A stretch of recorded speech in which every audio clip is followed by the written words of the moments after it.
আসসালামু আলাইকুম এভরিওয়ান। আশা করি সবাই অনেক অনেক ভালো আছেন।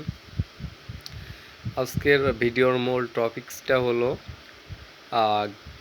ডিজিটাল মার্কেটিং নিয়ে। ডিজিটাল মার্কেটিংয়ের কোন ডিভাইসটা বেশি ইম্পর্ট্যান্ট বা কোন ডিভাইস দিয়ে শুরু করলে ভালো হবে, সেটা ফোন না ল্যাপটপ, এটা সবারই কনফিউজ থাকে। যে ফ্রিল্যান্সিং শব্দের শুরুটাতে আমরা মনে করি যে একটা ডিভাইস, ল্যাপটপ লাগবে নাকি ফোন লাগবে, ফোন দিয়ে কি আদৌ পসিবল গ্রাফিক ডিজাইন? অবশ্যই গ্রাফিক ডিজাইন তো ফোন দিয়ে পসিবল নাই, কিন্তু ফ্রিল্যান্সিং ফোন দিয়ে পসিবল।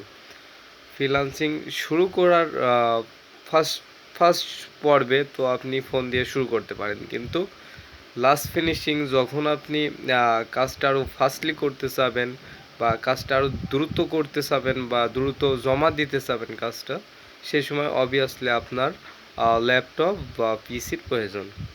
তো প্রথমে শুরুর থেকে আপনার হাতে থাকা যে স্মার্টফোনটি আছে ওটা দিয়ে আপনি শুরু করতে পারেন, এবং আপনার ল্যাপটপের আদার্স ফার্স্ট অফ অল প্রয়োজন হয় না, কারণ আপনি মার্কেট প্লেসে প্রবেশ করেন, ফ্রিল্যান্সিং কি, কোন ক্যাটাগরি সেটা নিয়ে জানেন। আপনি যদি ডিজিটাল মার্কেটিংয়ের হয়ে থাকেন তো অবভিয়াসলি আমি সাজেস্ট করব ফোন দিয়ে আপনি শুরু করেন। আর আপনি যদি গ্রাফিক ডিজাইন হন তাহলে ফোন আপনার জন্য নাই। আর গ্রাফিক্স ডিজাইনের জন্য মেন জিনিসটা হলো পিসি। পিসি ছাড়া আপনি গ্রাফিক ডিজাইনে আসতে পারবেন না।